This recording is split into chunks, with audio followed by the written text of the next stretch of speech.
মন্ত্র ছিল সব কেউ নাই সে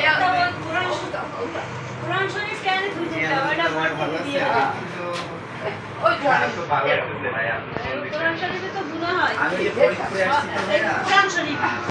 এটা অবশ্যই কোরআন শরীফ আমার দিতে লাগছে ওখানে আমরা যাবো না কিছু জিনিস আমরা কিছু ইনশাআল্লাহ ধানমন্ডি আসলে দেখা করে আর তো ওই ট্রাক ছিল কোরআন শরীফ রেখে দিতে এই করে ওটা মোর মাদ্রাসা দিয়ে দিতে হ্যাঁ হ্যাঁ না ওই জায়গা নাই গেছে দেশ